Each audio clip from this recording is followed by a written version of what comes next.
Hi friends, అందరు ఎలా ఉన్నారు? బాగున్నారా? నేను బాగున్నాను ఫ్రెండ్స్. Morning session. సో ఇప్పుడైతే నేను ఆనియన్ రైస్ చేయమన్నారు. సో ఆనియన్ రైస్ చేయమన్నారని నేను బాండీ పెట్టుకున్నాను. సో అందులో తగినంత నూనె వేసుకున్నాను. నూనె వేసుకున్నాక నేను జీలకర్ర వేసాను, అలాగే లవంగాలు వేసేసి బాగా వేగిపోయాక పచ్చిమిరపకాయలు వేసాను. పచ్చిమిరపకాయలు కూడా బాగా వేగిపోయాక ఉల్లిపాయలు, ఈ ఉల్లిపాయలు అనేవి ఇలాగే వేగాలి. మనం ఎంత బాగా వేయిస్తే ఆనియన్ రైస్ అంత బాగుంటుంది అనమాట. పచ్చి పచ్చిగా ఉన్నప్పుడు కాదు, బాగా ఫ్రై అయిపోవాలి. చక్కగా పసుపు వేసేసుకున్నాను. పసుపు వేసేసుకుని బాగా వేయించేసుకున్నాను. జీలకర్ర మాత్రం ఎక్కువ వేసుకున్నాను. పచ్చిమిరపకాయలు ఒక 4 to 5 వేసుకున్నాను. లవంగాలు ఒక 5 to 6 వేసుకున్నాను. సో ఇంకా దాల్చిన చెక్క, ఇలాచి అదేమీ వేయట్లేదు. బాగా ఫ్రై చేసేసుకున్నాను ఉల్లిపాయలని. అల్లం వెల్లుల్లి పేస్ట్ వేసేసాను, అలాగే పసుపు వేసాను అని చెప్పాను కదా. ఇక్కడ సాల్ట్ ఉంది, ఇక్కడ కారం ఉంది. ఇప్పుడు వీటిని ఇలాగా కలిపేస్తాను. చాలా రోజులు అయిపోయింది ఆనియన్ రైస్ చేసి. చాలా చాలా టేస్టీగా ఉంటుంది. తగినంత కారమే వేసుకోండి. ఎక్కువ కారం వేసుకుంటే మొత్తం రైస్ అంతా కారం అయిపోతుంది. అప్పుడు ఈ ఆనియన్ యొక్క ఫ్లేవర్ కానీ ఆనియన్ యొక్క టేస్ట్ కానీ రాదు. ఆ ఫ్లేవర్, ఆనియన్ రైస్ ఫ్లేవర్ రావాలంటే అన్ని తగ్గు పాలల్లో వేసుకోవాలి. అలాగే ఇప్పుడు కొంచెం గరం మసాలా వేసేసుకుందాం.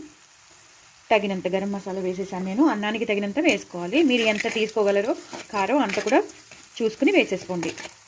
ఇలా అయిపోయాక అప్పుడు మనం రెడీగా పెట్టుకున్న అన్నాన్ని, ఉడికించి చల్లారబెట్టుకున్న అన్నాన్ని ఇలాగా వేసేసుకోవాలి. చాలా చాలా టేస్టీగా ఉంటుంది ఆనియన్ రైస్ అయితే. చాలా చాలా టేస్టీగా ఉంటుంది. చాలామందికి ఇష్టం ఆనియన్ రైస్. కర్డ్ ఉంటే గడ్డ పెరుగుతో కూడా నంచుకుని తినేయచ్చు. ఇది బాక్స్లో పెట్టించేసామనుకోండి, పిల్లలు చాలా ఇంట్రెస్టింగ్గా తింటారు. ఇలా వేసేసి ఇలాగా కలిపేసేయడమే. మొత్తం కింద నుంచి పైకి, పైనుంచి కిందకి మొత్తం కలిపేసుకోవాలి.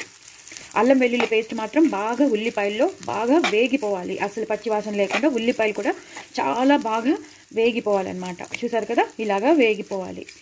సో ఆనియన్ రైస్ రెడీ అయిపోయింది. అన్నీ బాగా వేగిపోయాయి.